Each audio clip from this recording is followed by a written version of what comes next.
My first year, I've learned two things. One was just like living in the moment, and the other is speaking up more.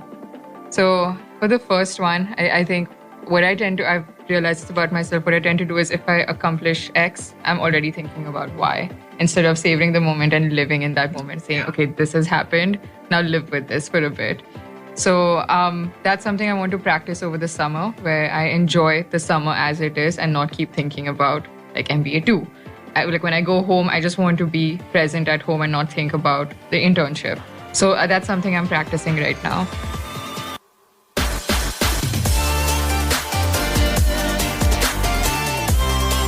Welcome back to Business Beyond Usual, broadcasting directly from the heart of the Ross School of Business. I'm one of your co-hosts, David Amering, joined by John Brown and Arpit Sharma for a very special episode. Today, we're taking a moment to reflect on our journey through the MBA program and looking ahead to what's next, including introducing the next executive producers of BBU. That's right, David. It's a bittersweet moment as we prepare to hand over the reins of this podcast. But before we get into that, we'd love to hear from our listeners. Shoot us an email at bbupodcast@umich.edu. Follow us and message us on Instagram at Ross_BBU. We're eager to hear your thoughts, questions, or just say hello. Let's start with an icebreaker for the outgoing EPs, David, Arpit, and myself. What's one unexpected lesson the MBA program taught you?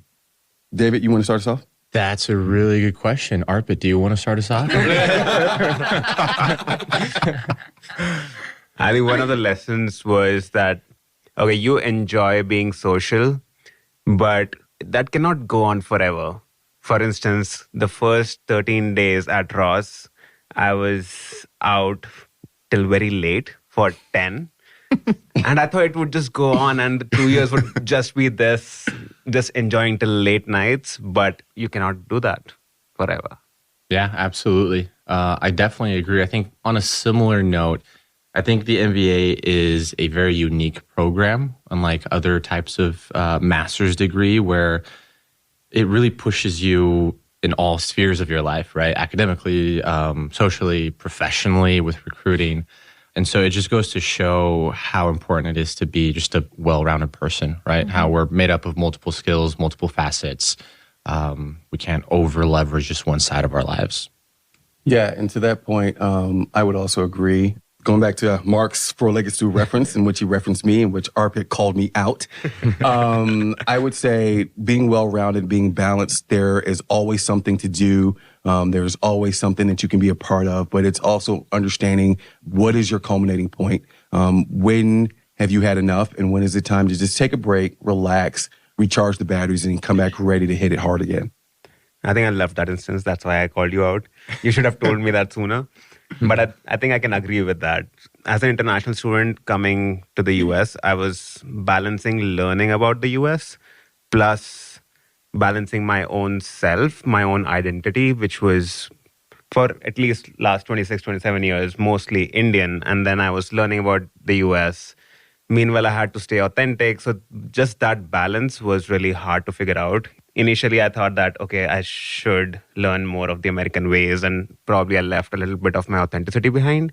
And then I learned a lesson probably through the assistance of my peers, through my family, and finally I was able to get back to a good mix of authenticity and also trying to learn as much as possible from my surroundings. I think that balance, as you said, John, was a really big lesson for me. Absolutely. But I would also like to say, like, especially listening to your story during East Meets West, and getting to learn not only about your culture, but about your experiences growing up in India and some of your early experiences. Even though you came here to learn about the American culture, being able for you to share your culture with us and for us to have an opportunity to learn from you was amazing as well. And that's one of the things, I'd say that's another thing that was unexpected about the MBA experience, just being able to learn so much about different cultures and about different people, especially not being immersed in those cultures, or at least not from your perspective. So my hat's off to you and thank you for that, Arpit. Thank you for sharing your story first in the Robertson Auditorium. And by the way, that is how we became friends. And that is how Voices of Ross came into play. And for our listeners, we have 3 episodes of that. Please go and listen to Soft plug. Shameless plugs. Okay, moving on. Now we will get to know our EPs for next year, and we will go around the room. And we have 3 of them next year, and we'll start with you, Aishwarya. Tell us about yourself. And just be sure to include, your background, what you're involved in at Ross, and what your plans are long term. Cool. I was really thinking about this question and trying to come up with a very creative introduction, but at 9 a.m., I'm going to keep it very basic. So, my name is Aishwarya Dhume. I am an MBA 1, rising MBA 2 at this point, just wrapping up my first year. I'm originally from Mumbai in India, but I was also raised in the Middle East, so I lived in Kuwait and Bahrain for a total of 18 years of my life. Let's see. What all am I involved with at Ross? MBW, Michigan Businesswomen. I'm involved with MTrek right now and organizing the upcoming MTrek for incoming MBA 1s. And now BBU, these are like my leadership responsibilities that I'll be taking up going into the second year. On a professional standpoint, I recruited consulting, so I'll be at BCG Chicago this upcoming summer. And I'm excited for that. So that's a little bit about me. I can go next. Thank you so much for that, Aishwarya. And like her, I'm not the brightest bulb before 12 p.m. So I'm Vashisht. I come from Hyderabad, India, and it's my first time in the US. So it's been an awesome 1 year at Ann Arbor. At Ross, I'm involved with BBU right now, and I'm doing some leadership positions at ISBA. I've got a few plans in store for that. I'm still recruiting. I've just had my last interview yesterday, so I'm waiting to hear back from that. Mostly would be going into tech. I'm a massive dog fan, massive dog guy. I had a golden retriever and a German shepherd back home, so spend my free time at the dog park at Woodbury. Apart from that, massive soccer guy. Being a Liverpool fan for almost 20 years, it's going to be a heartbreak when Jurgen Klopp leaves us. So yeah, that's about me. I just need to make a plug. Vashish loves watching dog videos. We're talking like the little ones where it's like dogs like falling off couches and stuff like that and doing weird stuff. I watch anything. Cool. Dog videos. You look at my followers, I think almost 70% of them are Instagram channels. When you said I was a dog fan, I was like, is that like a sports team or something? You like the the animals. Like, that's awesome. Yeah. I love those falling videos though. Anything falling, kids, people, dogs, cats, anything falling. Love that. Awesome. Well, thanks for the introduction, Vashish. It'll be great working with you next year. I'm Mark O'Connell. Before Ross, I was in the Marine Corps for 6 years, which is partially how I got connected with John, long ahead of me ever setting foot on campus. Going into next year and what I'll be involved in, I'll be heavily involved with the Armed Forces Association, which is the veteran kind of affinity network at Ross. I'll also be on the MBA Council next year. I'll be the EVP for the student body, Executive Vice President. Congratulations. So, yeah, we'll be shuffling some funds BBU's way next year. A little bit of tinkering at the highest level. Anyways, we can cut that out if we need to. Hey, there we go. The Mark O'Connell Fund.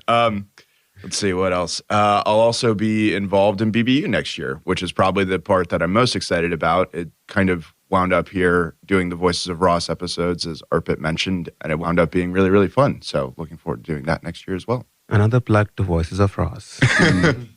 Brilliant episode series. And then, Mark, what about your career interests? Oh, yes, sorry. I am headed to Deloitte Chicago for the summer. Summertime Shy is calling my name, and then we'll see what the future holds after that. Yeah. Way to be a stereotypical veteran, by the way, going for consulting. Yeah, well, it's the pipeline is well developed. Who am I to say no? It's like, I've done this life before. I can do it again, but make more money. Amazing.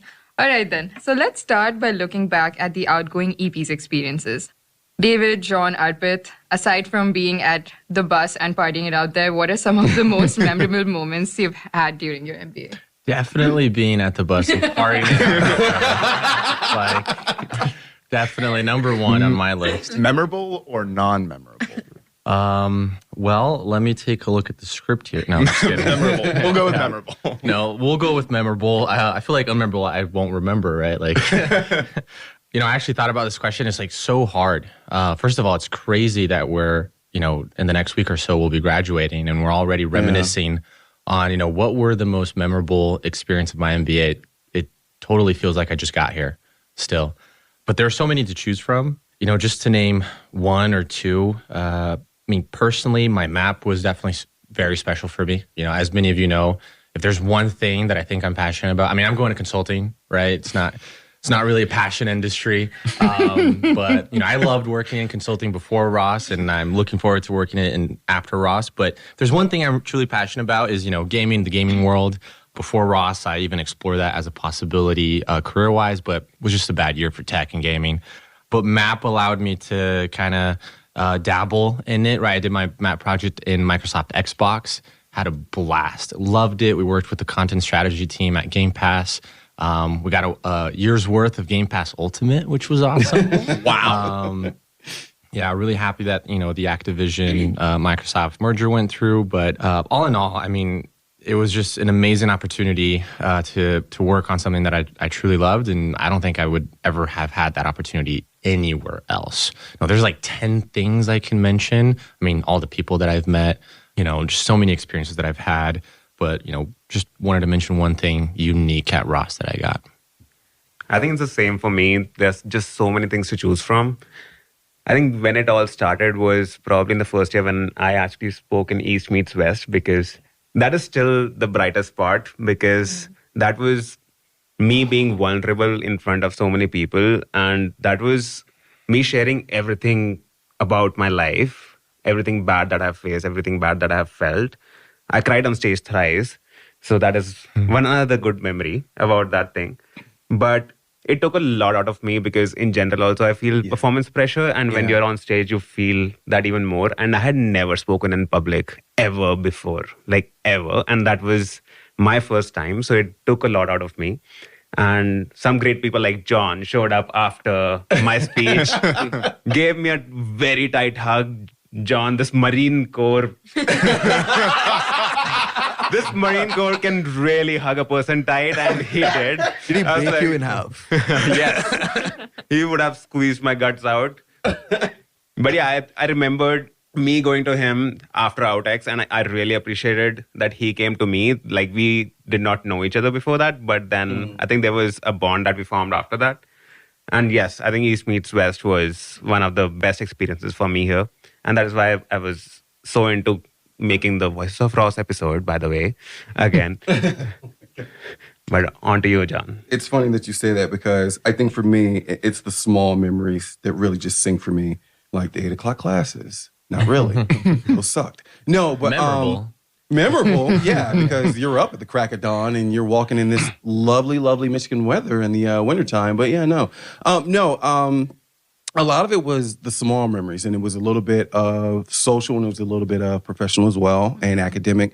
Like, I came in knowing that I wanted to pursue brand management, but I had an opportunity to talk to a chief marketing officer at a Fortune 500 company before, and she told me that wherever you go, whatever industry you decide to pursue, they will build your depth. It is your responsibility to build your breadth, and your MBA experience is the perfect opportunity to do that.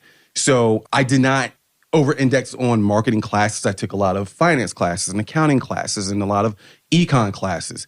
And just being able to get exposed to so many different concepts outside of the core was very, very thrilling and very, very exciting for me. Got to learn a lot of cool stuff, what I honestly believe is going to assist me as I pursue brand management, because a lot of brand management tends to be more general management, where you're working cross-functionally and you own the profit and loss. So being able to get exposed to that early on was great. And also being able to realize that your career can be a ladder if you want it to be, or it can be a mosaic. You can touch, dip your toe in other experiences. I would like to do some corporate finance at some point in my career, but get exposed to different types of industries and different types of functions interests me as well. But also, and this actually came during my internship. So Arpit, Mahima, and a couple other folks and I did a day trip. Where did we go? Muir Woods. Yeah, we went to the Muir Woods. We were in the Bay Area for our internships, and we did just a hike through the Muir Woods. And that was the first time I realized how funny Arpit is. Like, Arpit had me in tears from laughing so hard the whole entire hike. But yeah, no, it's just the little memories like that. Those are what stick with you. Those are what I think we're going to take with us as we depart. And those are the things that we're really going to hang on to as we're going through the next chapter of our lives. John, the big guy, was basically getting bullied there, by the way. What? What are you talking about? Me? No. Amazing. I think it sounds like you guys have had beautiful 2 years and are so ready to get back into your corporate lives. But but I guess like that brings me to the next one. So each of us came into the MBA with unique expectations and goals. Can you share how your time here at Ross met those expectations or not? I would say for me, the pay it forward culture. The faculty, the staff, your fellow students, they really want to see you succeed. It's like the rising tide rises all ships. If Arpit succeeds, then I succeed. If David succeeds, then Mark succeeds. It is truly a pay it forward culture. And just being exposed to so many people wanting to help you and see you succeed and pushing you even when you're dealing with your own insecurities and your own doubts. That has been truly awe-inspiring, and it makes me realize, because that was one of the reasons I knew culture was going to be the defining factor when I was looking at MBA programs, and Ross just had that pay for culture in spades, and I knew that's what I wanted to be a part of, but I was just thoroughly surprised and just, it filled my heart how amazing that pay for culture is here. It is truly one of a kind. It is truly amazing, and if that is the type of culture you're looking for, then I would highly recommend that you apply here because you will find it. I think that is one thing that is very similar for me as well. I came to a business school in the US not knowing anything about the US, but I thought that a college town would be a really good idea because you'll run into the same people again and again. And I stand corrected. And that has actually helped, just meeting people randomly on the street, starting a conversation, and just that FaceTime helps a lot in building those connections. And that has really come through. And I was hoping to make those connections, and I have gotten too many opportunities to do that. The other thing is that I also came for my MBA thinking of it from an academic standpoint. I really wanted to learn. Coming here, I have actually done 4 concentrations, taken courses across different schools. That has been super fun. 4 as in the number after 3 before 5? Yes. Wow. So one of them is STEM, so I had to do that. But I have done 3 other concentrations as well. Can you name them? What are they? Yeah. Do you even know concentrations? We have concentrations in MBA. See? I do know that. That biting humor. Yeah. That biting humor. Sassy outfit. Yeah, very sassy. Okay, so one of them is fast track in finance. Okay. There's business and sustainability, and design thinking and innovation. I have done these 3. The academic advisors told me that probably that is going to be really hard to do, but I have done it. But STEM is considered a concentration, right? The STEM designation? Yeah. Yeah. So, and beyond all of this, I knew that there would be a lot of things that we can do in MBA, which I have been able to do. That is a really great thing with different clubs. I think Follies, IB Club, organized Climate Cap Conference, writing a case with WDI. Nice. So all of those. I have been super busy in my second year, which I did not expect. What have you not done since you've been here? That might take less time. Arpit actually teaches a class here. Just so you know. The last thing that I forgot. His resume is 3 pages long. Yeah. Right. So I guess I'm next, right? I think, my answer kind of ties back to the last question also about memorable moments, because I also have to mention that being part of BBU has been one of the most memorable moments. And I'll tell you why I'm mentioning that. At this point, it's a core memory for me. Before coming to Ross, I was living in Brazil, and whenever I'd go to the gym or go out for walks, I would be listening to Business Beyond Usual, because I didn't have a chance to come to Ann Arbor, visit Ross before coming, before choosing to come to Ross. And so BBU was essential for me to get to know the school, the people, the culture. And like you, John, like you, Arpit, the culture was like my number one criteria. I knew I wanted to come somewhere where I could be part of a community that was collaborative, that I could support others and also feel supported. And it was just like a critical part of my journey in choosing to get my MBA at Ross. Never looked back since. Had a blast participating at BBU last year and also leading it this year. Was kind of like a dream come true coming to my MBA. And a lot of the expectations about what my experience was going to be actually started by listening to BBU, right? And I would say, all of those expectations of, finding the collaborative, warm culture, all of those expectations were met. Something that I guess I didn't expect is kind of like a paradoxical, but everybody tells you how the MBA is going to be busy, how you're going to, have to really prioritize your time. And so you come in expecting that, but it still surprises you, right? Just how much stuff you can do. And you realize like, wow, yeah, time is limited. Like I can't do everything. And I can't do everything that I really want to do because I just have, only 24 hours in a day. And so you really have to prioritize and choose, this is the 1 or 2 or 3 things I want to do this year and then next year.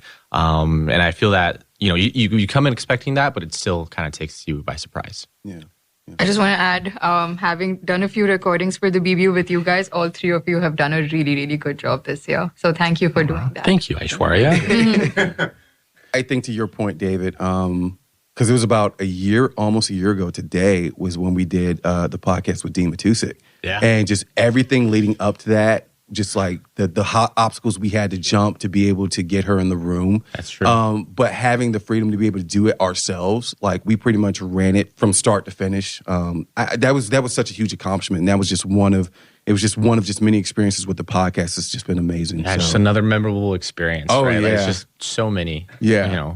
And I asked Dave, and he jumped on so quick. It's like, hey, you want to do this? Like, let's do this. And he was like, yeah, let's do it. So not knowing what laid ahead for you. Oh yeah, not knowing what laid ahead, but no, it was great to be able to partner. But the Dean up was with so great. And we really loved having her here. Yeah.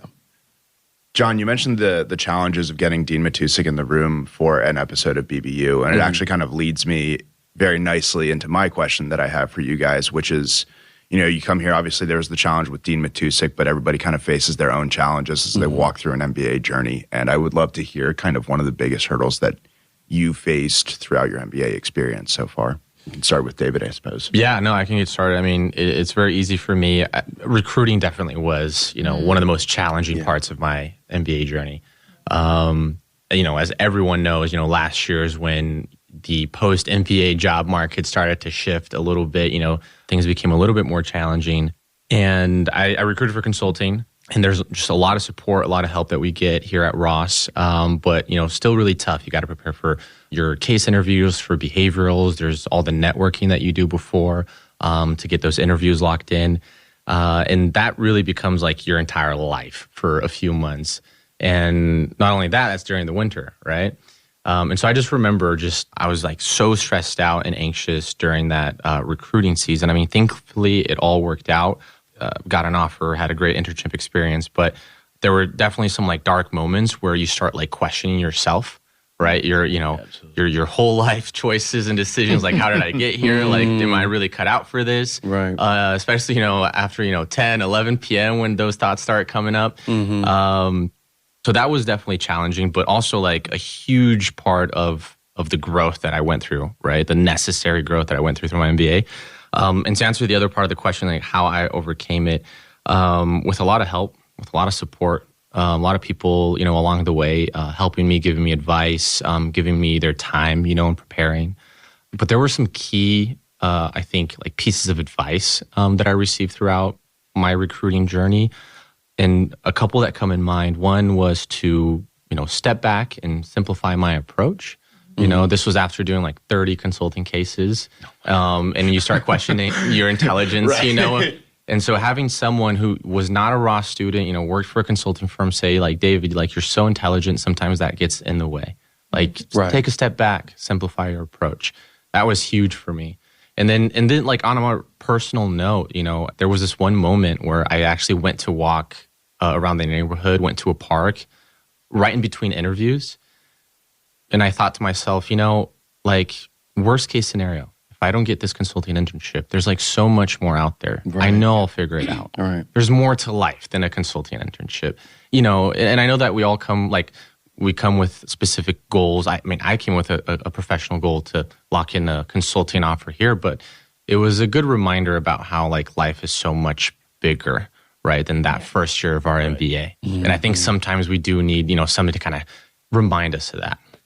A major plus one to that from my side. So I recruited IB, which is similar to consulting recruiting, very intense. But since you already talked about that, I also did the same thing. Talked to my people. They told me stay true to who you are, what you want to do. But for me, I will talk about the aftermath of that. So I was basically underground for the entire first fall semester. And coming back, I did not really have too many connections with people around me, even my section, because I had not seen them in the last 4-5 months, or probably had just seen them for 2 weeks before that 4-month period. And the only friends were perhaps in the entire IB recruiting community. And when I came back to life, I guess, in January, Resurrection. Wild Arpit appears. in January, and everyone was recruiting for tech and consulting. Again, there was no opportunity to actually form bonds. And I was struggling in the sense that who are my people? Where do I fit? What is my identity? Again, going back to the same thing, I was still figuring out myself, Indian, here in US. What do I stand for? What do I want to do? And I think that struggle has lasted almost a year, and finally I have been able to put that to rest a month or two ago. But it was basically about finding myself, because there were so many conflicting identities that I was facing, not just from a nationality point of view, but also, how do I put this? Like, I was thinking, am I an extrovert? Am I an introvert? What kind of people do I bond well with? How am I in different situations? Everything was put into question because things were changing so much in social situations. How am I in a social situation? Do I want to be there? Do I not want to be there? So there was a lot of chaos in my head. And I think Sanger Leadership Center's different initiatives or activities really helped me with that, because they really pushed us to reflect, to find our purpose, talk about our values. How will we stick to our values? I know a lot of submissions in the MO class could be really painful, but just noting those things down was super helpful. I think it was for me because I was going through all of these things, and over the last 1.5 years, I've done a lot with Sanger. I've done a lot with the MO, that is the Managing Organizations vertical kind of at Ross. So all of their initiatives, all of that just streamlined everything, or probably just aligned everything in my head. And I was able to figure out what kind of people I gel with. What do I need to look for when I am trying to understand who I am comfortable around? Like, even that was getting chaotic in my head, because everything was around me was so chaotic. So much was happening. And there was a lot of stimulus. Honestly, I exposed myself to stimulus. So I'm partly to blame for that. But yes, all that stimulus got to me. And I think Sanger and all the different leadership courses, and even talking to people around me, talking to my family, all of them told me that, oh, you are actually this person. And you should stay true to that. And not try to look for yourself in someone else or in some other activity. Just stay true to yourself. All of those advices and all of these activities really aligned everything, streamlined everything in my head. Yeah. And it's amazing how everything that we're talking about is internal, because my stuff was internal as well. So for me, I would say, we talked about the four-legged stool and the balance there. But also, I think one of my biggest struggles was the balance of the intersectionality of all my identities. I'm a veteran, I'm Black, I'm gay. And it's like, how do you balance that while also trying to establish yourself as an impact player in the potential industries that, I plan to go in? And for me, one of the things that I really struggled with was that, I've always been big into helping other people, but it's always been a struggle for me to accept help myself. And some of it is, not to get too psychological, but is a little bit childhood trauma. Having folks that I thought I could depend on and couldn't, and dealing with the disappointment and just the negative thought processes that come with that. And then getting here, understanding that there are people here to help, but kind of like dealing with the fear of what happens if I get disappointed again. It's like, because at least if I do it on my own, I can't blame anybody but myself. But again, it goes back to what I said earlier about the culture. The faculty, the staff, your classmates, they're really here to help you out. They really do want to see you succeed. It's like, but closed mouths don't get fed. If you don't express, or you don't actually articulate what you need and what you're looking for, then you're going to keep dealing with disappointment, and you're going to keep dealing with just that hit to your confidence. So yeah, for those who are listening, whether you're in the program or whether you're interested in the program, wherever you decide to go, wherever you end up in life, find the folks who are going to be your support system. Find the folks who are going to push you, find the folks who want to see you succeed, and lean into them.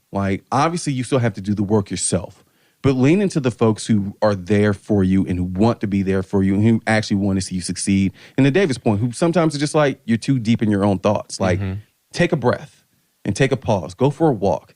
Like Vashit said, go play with some dogs. Go watch dog videos. Do whatever it's going to take just to get you centered. And do it frequently, I would say, right? For sure. Yeah. Do it frequently. Make it a habit. Be intentionally selfish when it comes to your freaking well-being and your mental health.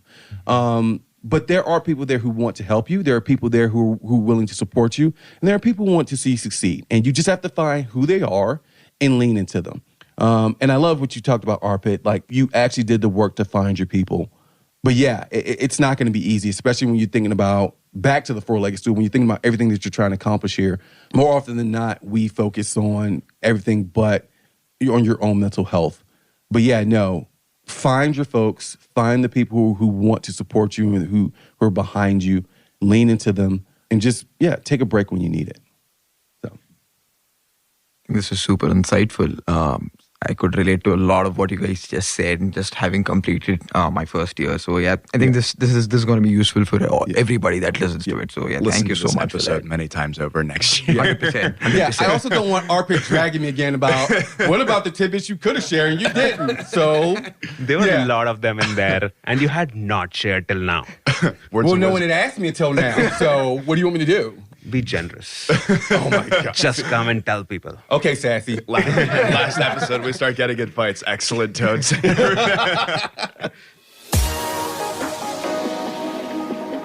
This episode is sponsored by the Ross School of Business at the University of Michigan. Through our podcast, you can connect with the people and experiences that define the Ross way. Check out our other podcasts, such as Working for the Weekend, an exploration of the part-time MBA experience, Business and Society, a business podcast with award-winning Michigan Ross faculty, and Down to Business, a new interview series with Ross alum in the C-suite, hosted by Dean Sharon Matusik. All podcasts can be found on Apple Podcasts and Spotify. I think looking back, you've had such an amazing time at Ross. I'd like to know what's in store for you guys next. What, at least in terms of career, personal life, what is in store for you next, and how do you think the MBA experience has prepared all of you guys? We can start with you, John. Yeah, sure. And I think for me, I'm still in the process of recruiting. This has been a tough recruiting season for y'all as first years and first and second years as well. And maybe the market will improve for the incoming class, or maybe they'll deal with the same struggles. But more than anything, again, and I know I'm going back to the same point, but it's like, rely on the network. Rely on the resources here. Like, the CDO is here for you. Like, rely on the CDO. Sometimes it will take the push from your friends to be like, hey, look, just send the email. Like, and ask for help from a CDO. And Heather was just like, let's get some time on the books. So, brand management is still where I want to be. I want to be in the CPG space and eventually move to food. I've got a couple of hooks out there that I'm trying to lean into, but also just trying to take advantage of the network, the alumni network, the network amongst the students, and then the CDO. I'm not as frantic about it. I'm still concerned, but I'm not as frantic about it as I was 2 months ago, because we'll be okay. At the end of the day, I honestly believe we'll be okay. It also helps that I saw a Wall Street Journal article about 2 or 3 months ago. Out of all the schools that are dealing with students who don't have offers past the 3-month point of graduation, Ross had the lowest percentage out of all the schools. And I'm talking about some of them were M7 schools and top 5 schools. And it's just like, Ross, 2%. I can't remember the exact numbers, but Ross had the lowest. And I was just like, Yup. We're going to be all right. We're going to be all right. We good. To David's point, there is more than just the MBA itself. Yeah, I mean, I can go next. As I mentioned before, gratefully, I was able to, I got an internship at Strategy and had a great time there last summer in Chicago, and we'll be going back. So I'll be stepping into a general consulting role in their healthcare and pharma practice. We'll be moving to Chicago probably around July. I'm actually really psyched out about finding an apartment, building it out. May have some travel plans between graduation and then, but kind of excited to be in Chicago for a good month before starting to work, which should be around mid-August. Nice. Mm-hmm. And how has Ross prepared you for that? That's a good question. I mean, I wouldn't be here or go there without Ross, right? I mean, I remember coming into Ross with 2 overarching professional goals. One was to dabble in gaming, which I did. right? Got that map experience on my resume, which is awesome. And also lock in a consulting offer here in the States. And, the recruiting journey is difficult. It's hard, but so much support we get from Ross. And I feel like that's definitely at the top of the list of how the MBA was able to prepare me for that, but also just all of the other experiences outside of recruiting, right? Like we said, it's about being a well-rounded person. And I think Ross has so many experiences and people that help you with that. Yeah. Chicago's also a very Ross-centric city. It is. You'll There's have a ton of people. Right. Yeah. We already created like chat groups and like people already know who's moving there. Yep. Yeah. That's going to be fun. Yeah, that's one thing that I'll be missing. So I'm going to San Francisco, and our group has like 15 people out of 400. So that is not looking good right now. But California's a big state. You got the Los Angeles. oh yeah. Overall, West Coast has. You got for sure. dogs there too. I'm sure, it's going to You be got awesome. gigantic trees. Yeah. It's gonna be. I might end up in San Diego. Get sunshine. That's true. It's not great. Mild weather. I mean, come on. It can get chilly. Wasn't it like Mark Twain who said the coldest winter I ever experienced was San Francisco in summer? Huh? Yeah. I think Mark Twain said that at one point. Oh. JT is like giving us a thumbs up there. He's like, yep. Good. I've got a fact absolutely. checker. Yeah. I've got a fact checker. Excellent. Awesome. Yeah. No, so I'm going for banking at Bank of America in San Francisco. And I'm not really psyched about moving there. It's going to be a lot of effort. SF is too far to organize everything, so I'm just lazy. Let's see when I get to all of those things. But how has Ross prepared me? I think going back to the same things, academics, I want to work on sustainability. So just that sustainability concentration was extremely helpful. I want to hone in my leadership skills. Sanger has really helped me with that. I need to work on how I come across like in different situations or just in front of the public. I practiced public speaking. That was East meets West, but I have taken other opportunities to do that as well. Like Follies, I acted as well beyond everything else. Even the CEO class, I have looked at my own video several times after that. Oh, there's a video in the class? So the class is recorded, so you can look at, so that you can analyze your own performance. But Oh, no. so all of it was, I put in effort into all of those things, and they really came through, and I have watched those videos a lot, and including MB Gay. I have looked at my own performance several times now. Oh my gosh. But yeah, this Ross has really given me all the opportunities to work on everything that I wanted to, including just getting introduced to the American culture. Yeah.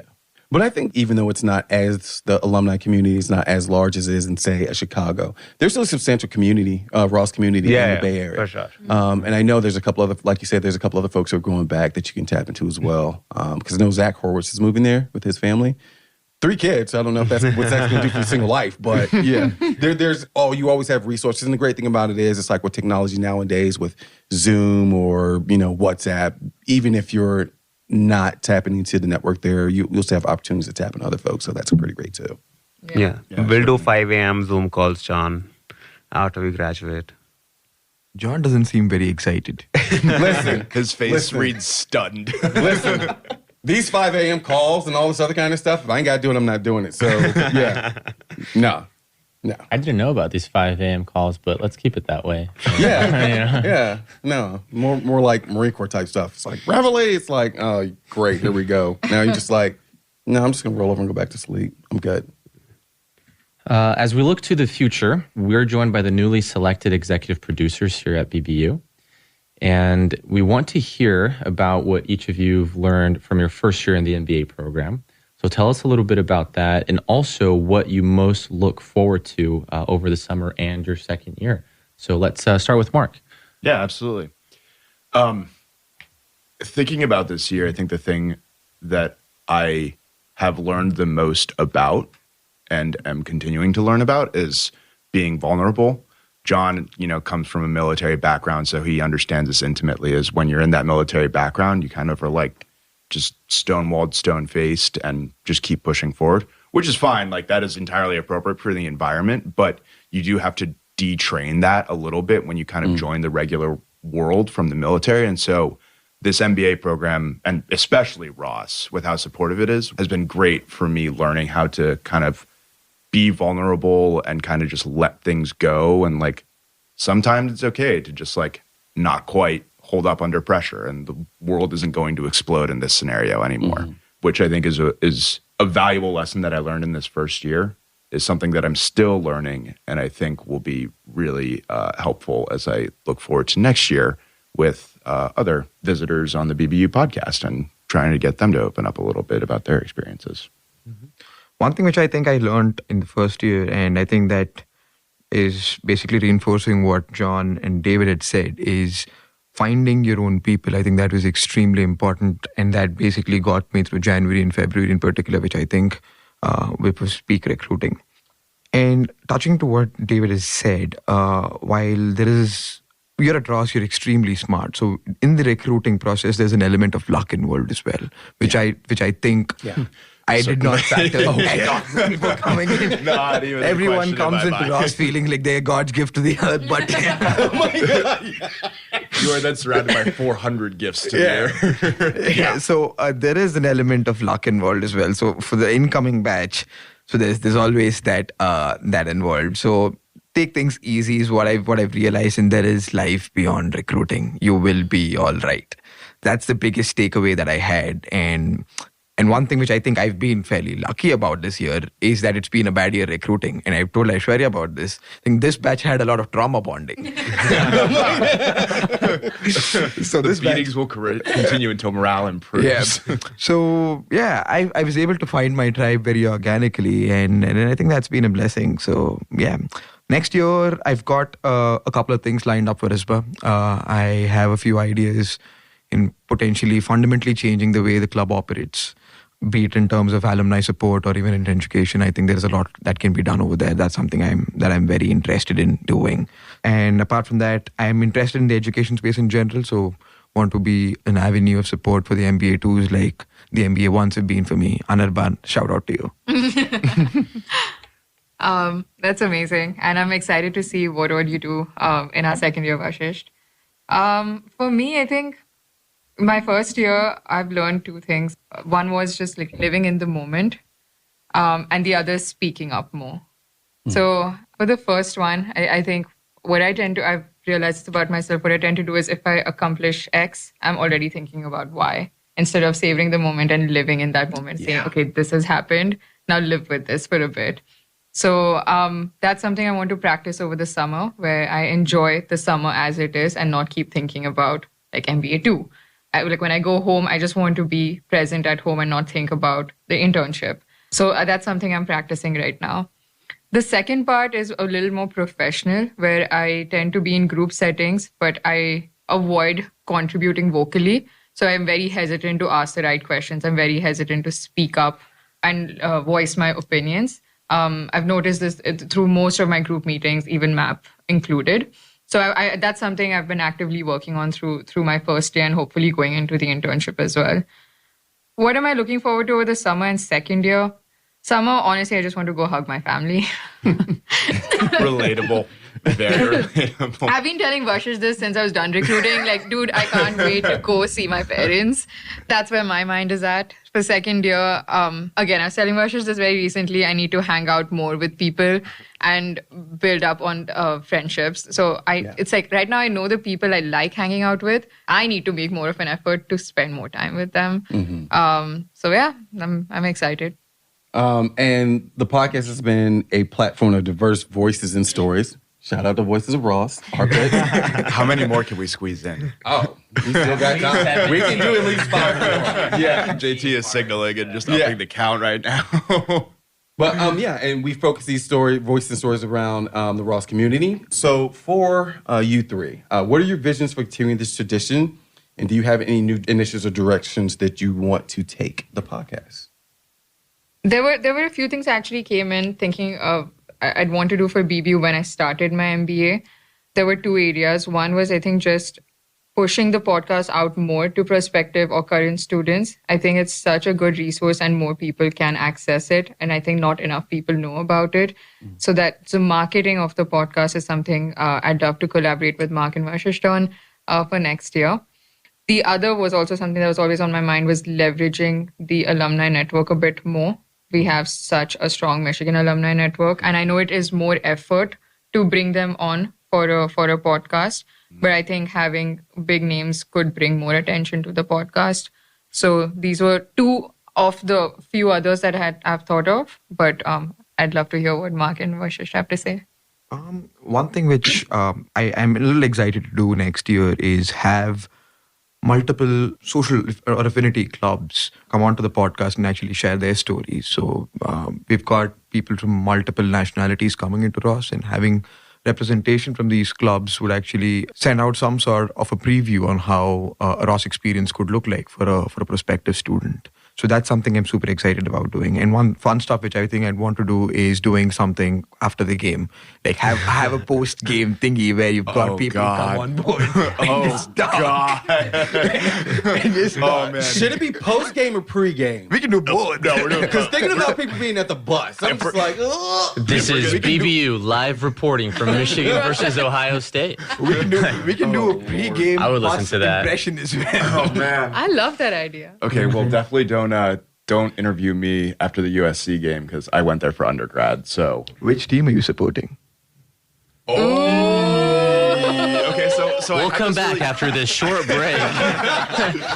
Potentially new. Notably, Mark is absent from the rest of this recording. It's a very good question. We'll see how the seasons play out. I'll root for the underdog, I suppose. That's fair. No, but I guess I'm the last guy here on this one. I like your guys' strategies, so we'll just run with those. That's genius. So perfect. I got an excellent in core marketing, so we can do something with that. I swear. Good to know. Yeah. We're totally ready. No key flex. It's like, I got an excellent core marketing. That's like as good as I can do. Oh my gosh. That's The as good as maximum of my capability. You wanted That's more? as good as your whole entire class can do, Mr. Excellent. Shh. Yeah, okay. He wants a shout out on commencement. This guy got excellent. Please no. Anyway, I'll do that. I've got a very loud voice. Anyways, so the question that we were answering. No, I think one of the things that I've listened to a bunch of BBU podcasts in the past, and I think the thing that I really enjoy about it is, one, how diverse the voices are that end up showing up, that, the diversity of people that come into the room to talk.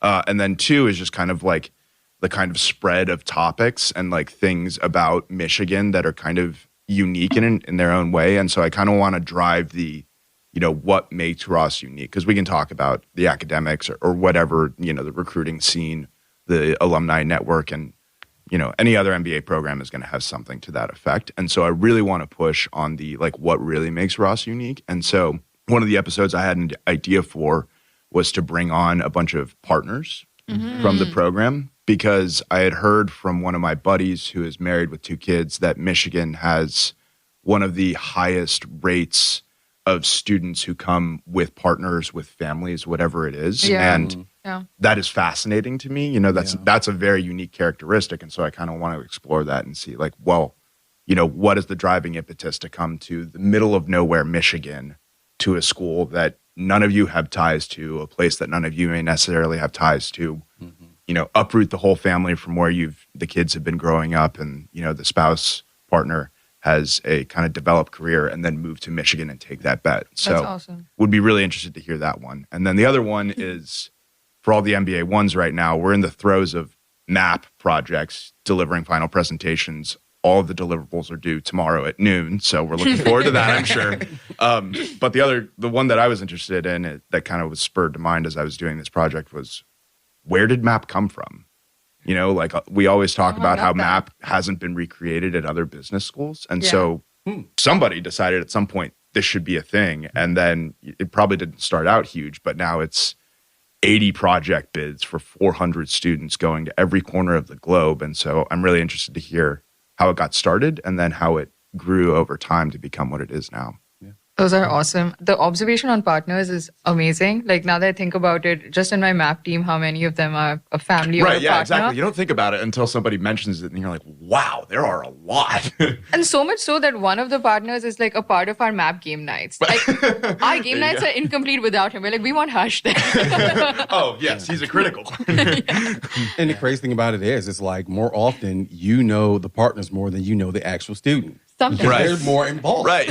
It's amazing. Shout out Yeah, to shout out to JT, Have to squeeze that in. Yep. Our Ross Marketing Communications Department liaison, and just all around great person and partner at Ross. Yeah, testament to that is that by my fall semester of my second year, I was still not sure whether a person is a partner or an actual student. Because partners are everywhere and people encourage partners to be at different events, be part of clubs. You can be on club leadership if you're a partner. So that is a very significant deal. And I agree with Mark. I have heard the same thing, that Ross is a big preference school for people coming with partners. And we talked about in our previous episode, Voices of Ross, where Christian was sharing his experience. Yeah, exactly. So.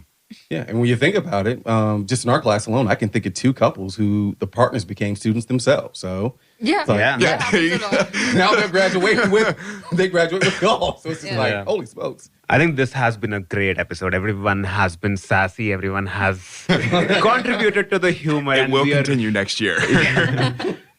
And I want to thank the current EPs, John and David, or probably the EPs who are basically signing off right now. It has been a really great journey with you guys. Really loved collaborating on all the ideas that we had and the struggles that we had to go through to execute all of those ideas, and getting the guest list together, getting all the people in the same room, and everything that went beyond that. It has been a really great journey, and I want to thank both of you for that. And I also want to give a big shout out to the new 3 EPs out here. And it has been a great episode, which gives me a really good window into how next year is going to look like. And I'm really excited about all the ideas that you have shared and how you have been on this episode itself. And I'm hoping this episode will work as a ice melting opportunity for you guys, and you will collaborate really well. And we also want to thank our listeners for listening to this episode, and I can assure you we are into really great times with BBU for next year. And please keep listening to us, and please keep reaching out to us if you have any suggestions. It has been a privilege to share, learn, and grow with all of you. Thank you for those kind words, Arpit, and it's been a pleasure to work with you as well. Business Beyond Usual is brought to you by the Ross School of Business at the University of Michigan. Today's episode was produced by David Amarine, Arpit Shamar, and myself, John Brown, with special thanks to the next generation of executive producers who will carry this podcast forward: Mark, Vashit, and Ashwarya. Thanks, John. And thank you for listening and engaging with us. We're going to miss you, but you're all in really good hands. Until next time, go blue. And this is Business Beyond Usual.